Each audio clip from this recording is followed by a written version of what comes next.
เดี๋ยวน้ำอันนี้เอน้ำอัดลมเป็นยังไงเดี๋ยวให้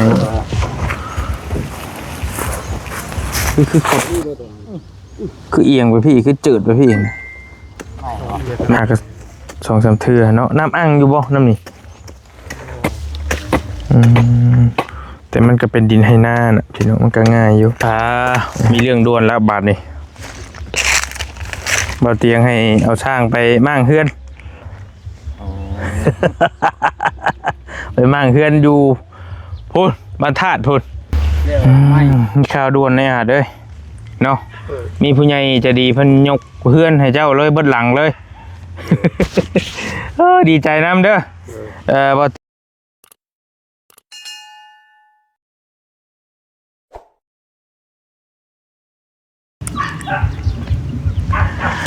มาพี่น้องมาเปิดภาพเปิดคลิปมาอีกวันนี้เนาะบอลลี่เดินทางเข้ามาเบิ่งไออาดกับเอื้อยเพิ่นพี่น้องเนาะเพราะว่าตอนนี้ทางเฮากำลังสิเฮ็ดเที่ยงทางบ่อเตียงกับทีมงานเฮานี่แหละกำลังสิพากันเฮ็ดเที่ยงให้เราพอได้อยู่ได้พักได้สนได้เศร้าก่อนว่าสั่นพี่น้องเนาะคือฮู้กันนั่นแหละพี่น้องบ่เตียงเอาน้องชายแหละน้องชายบอลี่บ่เตียงนี่แหละน้องบ่คำกับหมู่เพิ่นมาพากันมาเฮ็ดเนาะคือสิมากันแต่เช้าแล้วแหละพี่น้องเหลืออยู่2คนเห็นบ่คำขับรถออกไปแล้วกินนี่ชื่อสิไปหาซื้อจังบ่เนาะบอลี่หาก็เข้ามาบ่เตียงกับบ่อยู่ซ้ำพี่น้องเนาะจักเพิ่นพากันไปทางใดนี่ไปหาซื้อนะอยู่นะกินบ่หรือจังไดไปหาซื้อไม้ซื้อโต๊ะเพราะว่าทางบอลี่เองก็คือบริแจ้งอ้ายเพิ่นกับเอื้อยเพิ่นไปเมื่อวานนี่แหละบริมีเงินอยู่4ล้านไปปลายถ้ามันขาดเหลือส่วนใดก็จังสิไปหาซื้อมาเนาะอะไรจังคุยกันอีกเทื่อนึงเพิ่นสิตีนั้นไว้เบิดเรียบร้อยแล้วตอนน่ะพี่น้องเนาะบ่เตียงออกไปเทิงแล้วบ่ไอ้อาดสบายดีเจ้าออกไปตั้งแต่เที่ยงไปเพิ่นไปยังน่ะเพิ่นว่าบอกว่าไปเบิ่งไม้โดยเขามีคุณใหญ่ทั้งเพิ่นหน้าเพิ่นอยากบริจาคนำติไม่ยังก็ไม่เฮือนเก่าเพิ่นโอ้เที่ยวเพิ่นบอกโอ้จำบ่เที่ยวเพิ่นบอกผู้ขาเพิ่นว่ามีผู้ใหญ่ทั้งเพิ่นหั่นโทรมาบอกเพิ่นว่าให้ไปเบิ่งเอาไม้เป็นไม้เฮือนเก่าเพิ่นเลือกเอาแต่บ่เที่ยงก็เลยไปเบิ่งโดยอยู่ใส่เด้บัดนี้เนาะแล้วผู้ค้าก็บริการเพิ่นบอกฟังเพิ่นแล้วก็บริการเพิ่นคือสงสัยสิไปแก้เอาบ่หรือจะได้แบบใดเนาะก็ดีแล้วพี่น้องมันจังบ่ได้ซื้อลายเพิ่นช่วยกันเนาะให้ดีแล้วเงินเฮามีเฮาก็จังสิเพิ่นบ่ได้ช่วยเจ้าบ่โดยเพิ่นบอกว่าเที่ยงให้ไปเบิ่งเอามีไม้เก่าอยู่เพิ่นก็อยากซอยเพิ่นว่าเจ้าโอ้ดีแล้วพี่น้องเอ้ยเนาะกินข้าวกินน้ำแล้วบ่เจ้ากินแล้วบ่ดีกินแล้วบ่กินแล้วเฮาน่ะบ่คำก็มาแล้วพี่น้องเอ้ยเนาะดีแล้วพี่น้องเอ้ยฉะนั้นก็มันผลมันพอกับแม่นบ่ลีสิเงินนำบ่ลีไว้ซื้อสังกะสอบสังกะสีก็จังว่ากันเอาเบิ่งจะเอาอันนี้มาให้ก่อนบ่คำไปใช่สิ่งแห้งนี่รถเพิ่นนี่แกจะค้นช่างมาจะค้นน่ะโอเค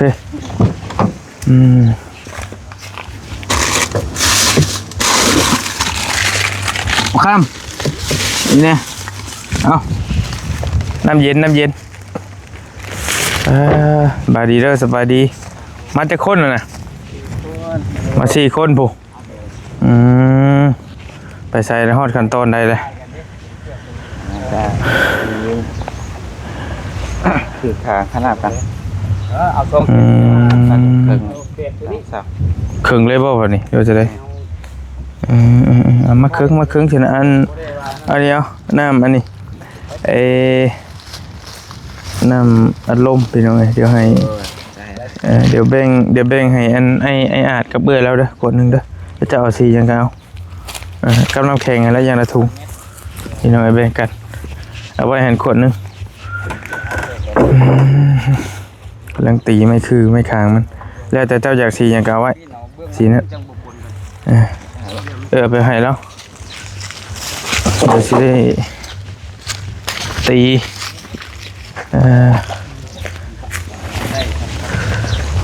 ตีแบบประสันมากัน4 คนกับพวกเพิ่น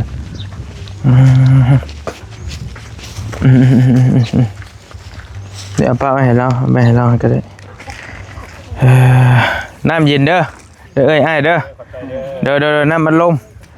เด้อเดี๋ยวมาเบิ่งพี่ก่อนกำลังตีแบบ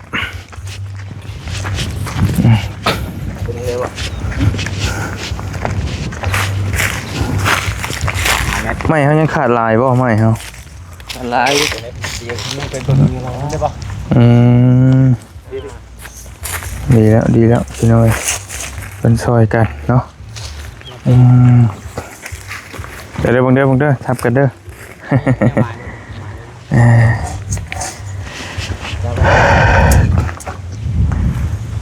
ตีแบบเทียงแล้ว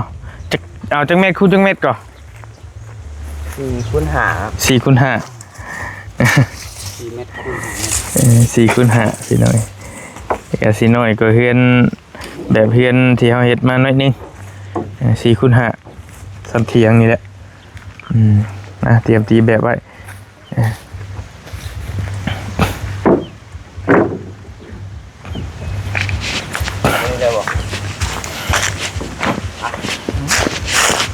เอามันแผลมันเลยตัวนี้ของพ่วงยาวมันนะตัวนี้พ่วงโอ้โห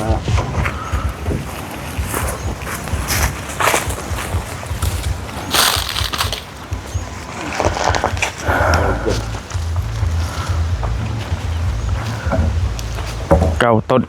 พี่น้องเนาะ6บ่6เลยเนาะลืมไป6 ต้น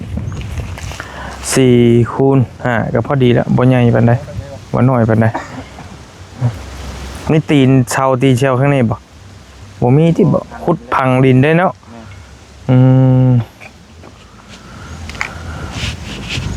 แดดพี่น้องแดดผสมลม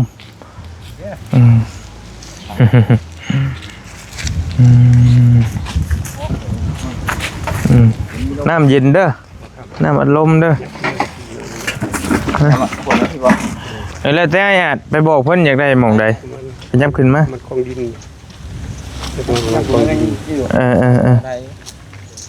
แต่ทางหลังนี่พอแล้วทางหลังอันยับตัวนี้บ่ไอ้ขยับขึ้นมาบ่อยากให้มันมีมันจะติดบนห้องน้ำได้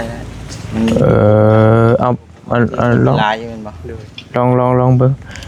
ที่แล้วหันชุดอยู่หันหน้าอยู่ข้างหน้าตอนนั้นแน่ที่แล้วหันเพื่อเฮาได้คุมห้องน้ำของยังไว้ไปเลย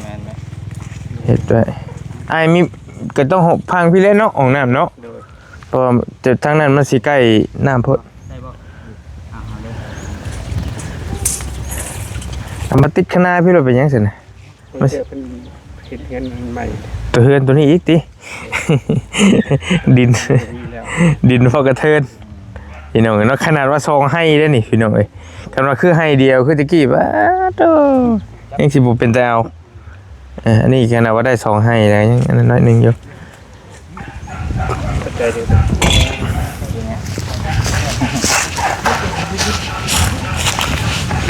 บ่ติดได้บ่เท่านี้มาเบิ่งกันแล้วได้บ่พอเราเผื่อเราได้เห็นห้องน้ำทั้งนั้นพี่น้องมัน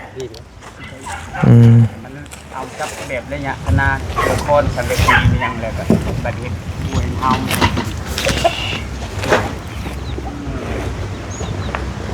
เอาเตรียมไปตามให้หน้าบ่เลยมันขนาดนี่เด้เอาตั้งระยะให้มันห่างจากคณะให้มันเสมอหน้าบ่ต้องเอียงเพราะว่ามันเฮ็ดบัวกับมันจังคือว่าเป็นเรื่องคุมห้องน้ำก็สิอยู่แจนี้อยู่แจนี้บ่อยู่แจนี้แล้วคันคุมห้องน้ำสิอยู่นี้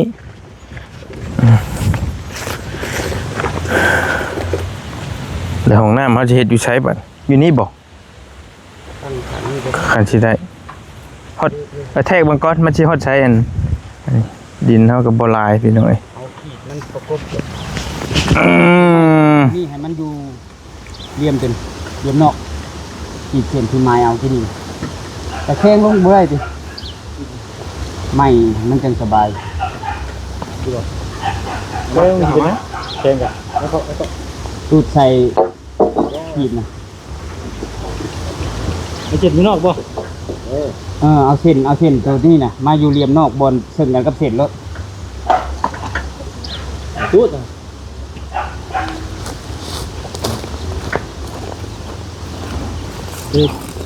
โดนมาก ำลังตีแบบพี่น้อยคือว่าบ่ซื้อมันได้ทั้งพี่คือขด นี่บ่ตัว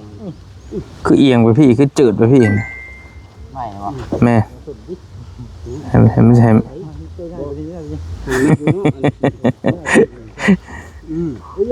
เริ่มซื้อแล้วบัดนี้กินอยากเจิดโพด ลุงขีดเท่านี้มันทำกันแม่เอา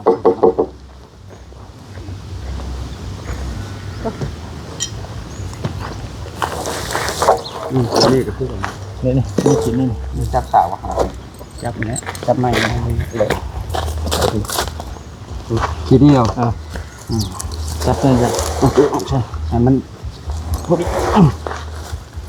เบิ่งมือเบิ่งไม้กับจากเขานาเข้ามาตั้งระยะมันเอ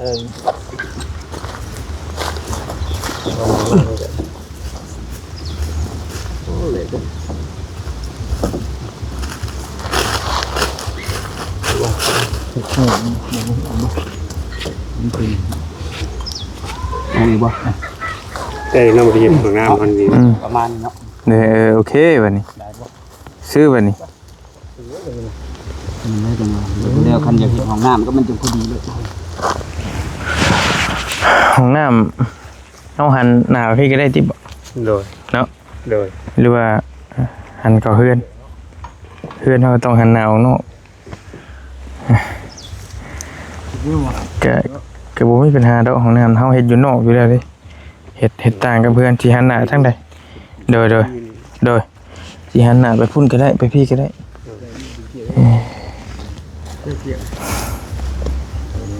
ซื้อบ่ให้อาดแล้วเหมือนกันดูซื้อแล้วบ่ เอียงที เอียงบ่อันเอียงก็ให้เพิ่นอันนี้มากำลังตีสินะเอียงอย่ามาพี่บ่ โดย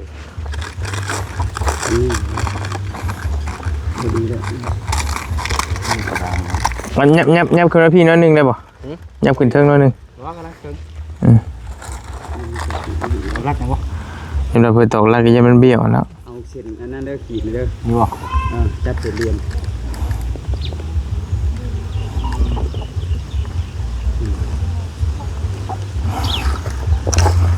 ปลาฮอดพี่น้องเอ้ยฮอดแฮง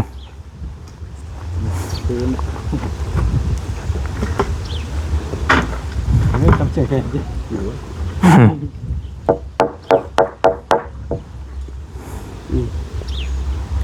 คิง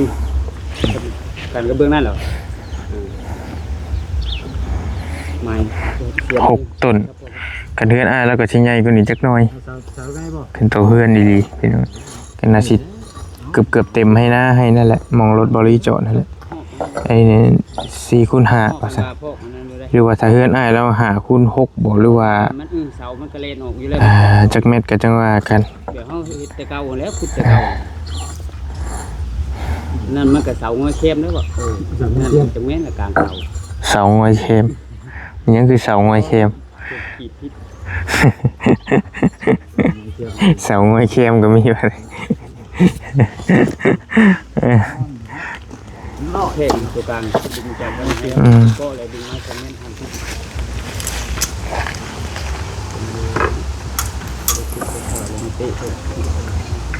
ก็เดี๋ยวน้องมา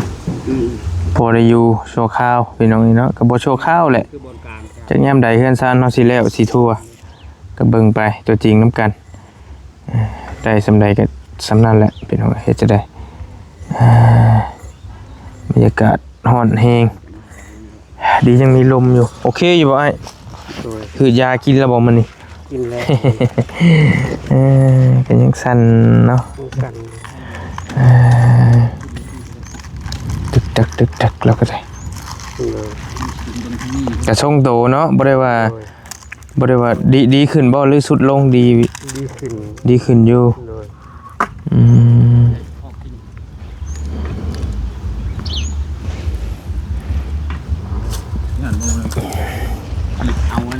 มือมียังเหลือแต่มือตอนนี้เนาะที่อาจารย์ขอโทษตีนเจ้าท่านบ่ บางเทียก็สั่นหมด แต่ก่อนมันก็บ่ได้สั่นอยู่แล้วแม่นบ่ เลย มีแต่มือเจ้านี้เนาะที่สั่นแบบแห้งๆนี่ เลย จุก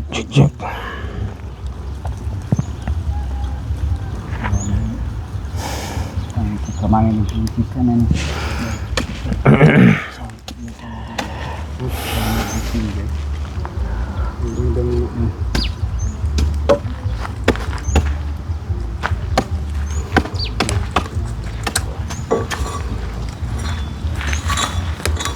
ดินอ่อนอยู่เป็นไง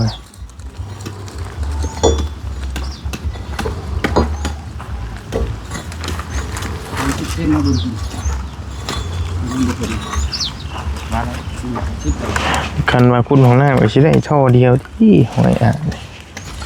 ท่อเดียวเลี้ยงกันลงนี่เฮาเบิ่งใส่หลายๆคุณลึกๆลงนี้เท่านั้นแล้วอันนั้นก็ได้หรือว่า2ท่อได้อยู่บ่ได้อยู่แล้วเนาะ ได้คนเดียววันนี้ ฮะ คุณไปเลย คุณมาทางพี่บ่ก็จะมาอยากใช้แบบ2คู่เลี้ยงกันลงนะ ได้ใส่ช่องคู่เลย อืม ได้ไปแล้วนะ แต่ว่าบางบ้านก็เจ้าก็เฮ็ดอันท่อเดียวเลี้ยงกันลงแต่ว่าลึกๆนี่ก็ได้อยู่แต่ว่าคันเฮ็ดนี่เฮ็ดซองก็ได้คือกัน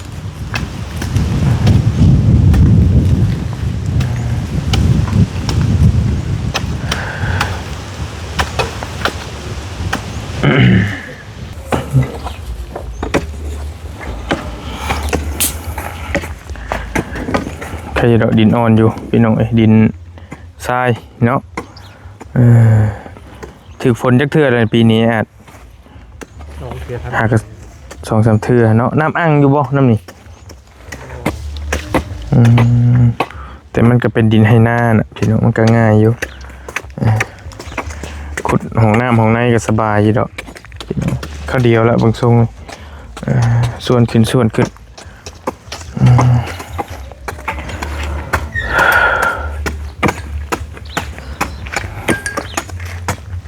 ฝั่งจักเส้นฮะครับ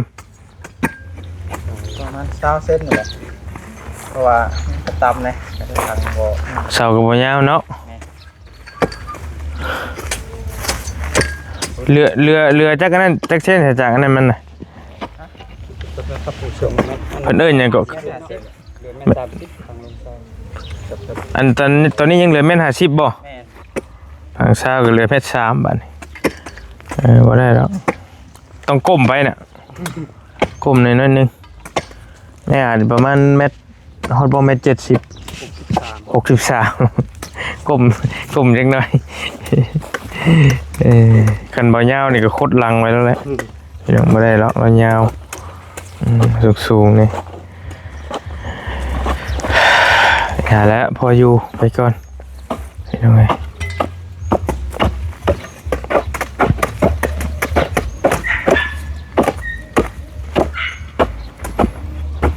20 เซนน้อยเดียว20 เซนบ่หลายปาดเนาะ ผมชื่อเด็กนั่นนี่ ได้ลงมาเลยสั่งบ่ลงได้อย่างละหัวเลยมาโอเค คงมาเป็นงาน อยู่โฮมคือบ่ได้ฮ้อนปานนี้บ่คักอีหลีออกมาเด็ดพันฮ้อน6 คุมพี่น้อง1 คุม 2 คุม 3 4 5 6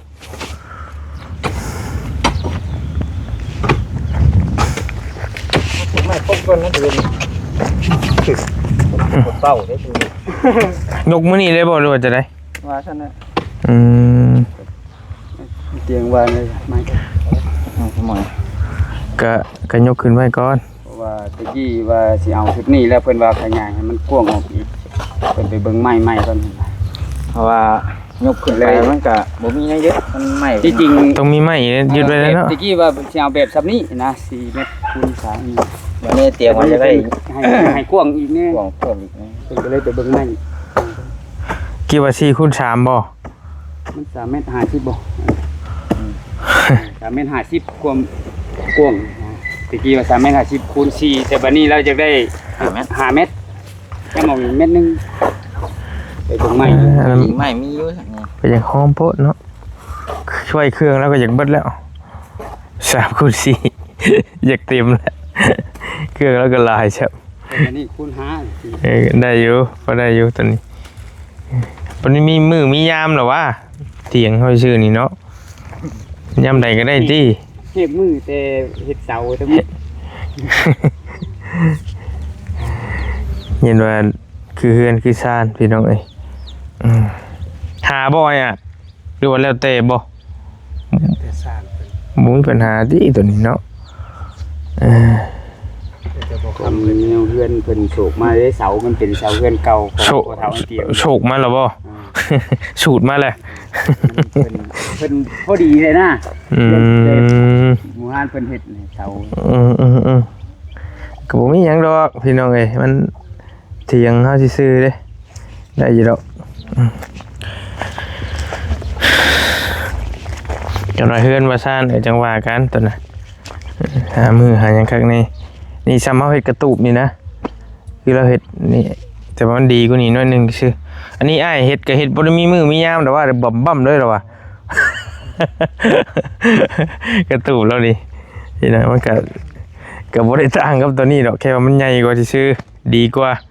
เนาะสูงกว่าหั่นแหละทนทานกว่า ดีแล้วบ่ดีเอ้ยดีเบิดนะ จะมือบอดี้เข้ามา โดย ดีเบิดอะไร อืมอยู่นี่บ่โหบ่ไหวติอืม ดีหมดแล้ว โดยเอาบ่ได้ว่าหยัง มีแต่แนวดีๆ พักผ่อนเลยพักผ่อน ฮ้อนพี่น้องไอ้เนาะบาดเจ้า มันง่วงดอกมันแบบใจมันห้องมันกายห้อง เขาว่า เลยคำว่าฮ้อนแล้วบ่ไก่เฮาก็ได้ห่มแล้วบัดนี้พี่น้องไอ้เนาะโอ้ดีบ่เศร้าบ่ได้แล้วเราบัดนี้ใครแล้วบัดนี้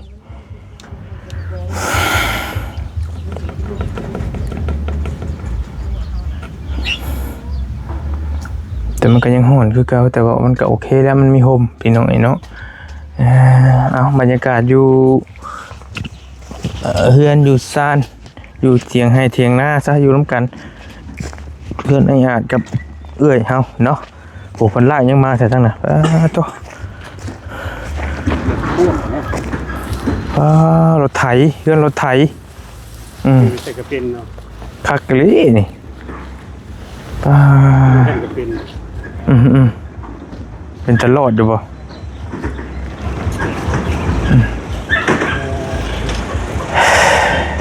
เป็นมาแต่หน้าบ่หรือเพิ่นไปซื้อบ่หรือว่าจะได้ไปได้เฉยพี่น้องเอ้ยโอ้ นี่เป็นแต่ก็เป็น ทะเลไว้คักเลยเลย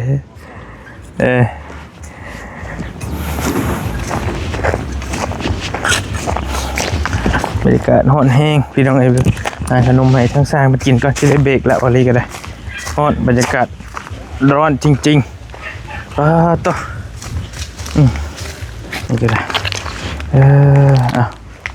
เอาไปกินเด้อเด้อพักก่อนก็ได้เด้อเห็นว่าฮ้อนพี่น้องกันเฮ็ดอีหลีก็ประมาณ3 มื้อ 4 มื้อก็ได้เนาะได้กันมีเครื่องครบ หน้าก็สวยนะ10 โมงกับ11 โมงนะ 10 โมงเลย ได้อยู่แล้วหลายคนอยู่พี่น้องแต่ปัญหาว่าเครื่องเฮานี่แหละมันสิบ่พอ โดยจริงคงห่างขึ้นไว้ก่อนนะบัดเอาเตียงกันว่าหอมผลไปเลยหาใหม่มา หอมแล้วกัน3 คูณ 4หอมโพด ขึ้นก็แม่นได้จ่ายไว้ก่อนนะค้ำไว้ ก็2 มี มันสำคัญเป็นอย่างนี้ มีเรื่องด่วนแล้วบาดนี้บ่เตียงให้เอาช่างไปมั่างเฮือน ไปมั่างเฮือนอยู่พุ่นบ้านธาตุพุ่น แล้วไม่เกมาจากพุ่น ก็สิแนวนั้นแหละ รถ ก็สิหาจ้างหาหยังเข้ามาบ่หรือว่าจะได้คันว่ามันบ่มีก็เอาจักแนวใดแล้วเฮือนหลังนึงว่าซั่นสิเป็นเฮือนเก่าเพิ่นบ่หรือว่าจะได้มีรถไถเฮาเก่าแล้ว คันบ่มีก็ก็จัง ไถมันบ่ใกล้หลัก12แล้ว12เข้าไปฮอดบ้านธาตุนี่ก็เกิด บ่ใกล้ก็คอยมาให้แล้ว มันไต่ไปเดี๋ยวมันก็ฮอดเองแล้วบ่เลยแบตอะไรนี่ก็ได้ไปพี่น้องเอ้ยกินข้าวเบิดแล้วบ่ซั่นทุกเจ้า กินแล้วข้าวเที่ยง แล้วก็ไปเบาเตียงเพิ่นให้ว่าเอาช้างมาไปมั่างเฮือนนี่ว่าซั่น ปลาหนี่ก่อนเนาะ ไปเป้านี่ก่อนเพราะว่าคันว่า ไปนั่นเลยวะไปก่อนเดี๋ยวเป็นอยู่ก็มาวุ่นอันนั้นพวกนี้ค่ะเอามั่ง เอาเครื่องไปนี่เด้อแนวงัดแนวง่างแนวไม้นั่นเฮาน่ะเล็กอันนั้นอาจนะ เพราะว่ายังไม่น้อยก็ไปไม่มันเป็นไปได้ก็เดี๋ยวไปทุ่ม สบายเพราะว่าเฮาฮู้เลยเด้เดี๋ยวสิอยู่ก็มาบุญพวกนี้มันเป็นครับเปลี่ยนแบบนี้ก็ คิวพี่ชวนหนึงบ่ ไปยืดซอกไปซอก อยู่2ไป2โอเค มันจึงจะเฮ็ดพวกนี้ผ่านนะ ก็ได้คือกัน ถ้าบ่มีการเปลี่ยนแผนหยังอีกเด้ เบิ่งเลยเดี๋ยวถามแล้วก่อน ถ้าว่า ไปพี่น้องเอ้ยมีแต่อันนี้กันเด้อไอ้อาจเด้อฮะโทรมาอีกเลย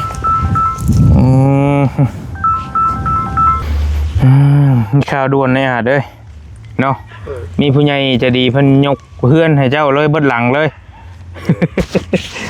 ดีใจนำเด้อบ่เตียงมันโทรมาให้ว่าให้เอาสร้างไปด่วนๆว่าซั่นอยู่บ้านธาตุผู้บ้านดงบางยางทางเข้าไปพุ่นละธาตุอะไรพวกพี่น้องเอ้ยเนาะไปมั่างเฮือนก่อนเด้อ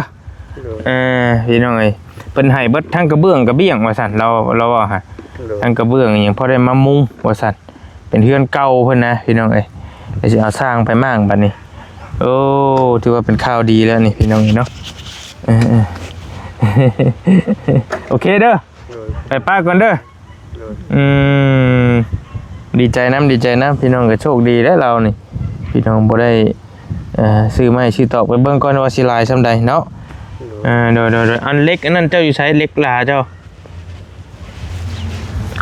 ครับดูให้คนนี้ บ่ให้เบาค้ำไปเอาก็ได้บ่ได้ทั้งยากเล็กงัดเล็กหยังหั่นนะเตรียมไปในเด้ออุปกรณ์เฮาเด้อมีอยู่บ่มีก็โอเคมีแล้วบ่มีอยู่เพิ่นว่าบ่ครับมีแล้วบ่คันมีก็เอาไปอีกว่าเรามีก็ยืมเอาแล้วเอาเพื่อได้งัดกัน2คนเด้แม่จังน้อยไปมากเพื่อนบ่ได้เอามันสร้างเด้พี่น้องคุยแล้วบ่ยาวก็มาเนาะอันบ่เตียงโทรมาให้ไปมั่างเฮือนช่วยว่ะอยู่บ้านธาตุโทมั่างเฮือนมาเฮ็ดเฮือนให้ได้แล้วมีผู้ใหญ่ใจดีเพิ่นซอยเพิ่นสิเอามาเฮ็ดเฮือนให้เรานะพักแล้วเนาะไปบ่หรือว่าไดกันบ่สะดวกก็บ่เป็นหยังบ่บุญบ่วินก็อยู่พุ่นแล้วอยู่นำกันสะอยู่นะคำว่ามูทะฮะถ่ายได้ว่าบ่ท่าแล้วเพิ่นพาวไปเลยบ่ไปอยู่นี่เพิ่นว่าก็หนึ่งแล้วเนาะได้ก็นะไปโอเคใช่นะกันไปก็ไปแล้วแต่เด้อพิจารณาไปโอเคพี่น้อยช่างและ2คนก็ได้บ่เตรียมว่าไผปีนหลังคาเก่งๆแน่ว่ะนี่เบานี่รอดไปผม คนใดปีนเพราะมันต้องมากกับเบื้องกับเบี้ยงนะแบ่งกันไปก็ได้อายุพี่2ก็ได้ไอ้ผู้ใดปีนหลังคาเก่งๆนี่เฮ็ดพี่ถ่ายก็ได้มันจังบ่คือกันมันสิบ่จับมาจัดไม้ไว้เฮ็ดเป็นอยู่บ่ล่ะทั้งนี้เป็นอยู่บ่มีคนเป็นอยู่บ่มากได้อยู่นะมากนะมากมันบ่ยากมากมันบ่ก็แม่นความลาวมากมันบ่ยากบ่ได้มากเพราะว่าเตะลงมากลิน้อยมากบ่ยากยากหลายก็ไฟขี่ใช่บาทเดียว โอ้โอ้ยเฮกเลยเถอะไปโอเคชนะพี่น้องเอาเล็กน้ำเล่านี่ไปน้ำอีกอันนึงซอยกันมากเหมือนกันเนาะโอ้โชคดีเล่าให้อ่านนี่โชคดีไปมีแต่บริขอตัวจบคลิปปิดคลิปไว้เพียงสำนี้ก่อนเดี๋ยวสิพาทางน้องๆช่างเพื่อนไปมั่างเฮือนว่าซั่นเดี๋ยวเจอกันอยู่พุ่นเด้อพี่น้องเด้อบ้านธาตุเนาะบ้านผู้ละอยู่สวรรค์ผู้ละนั่นใดก็จังว่ากันเนาะโดยไป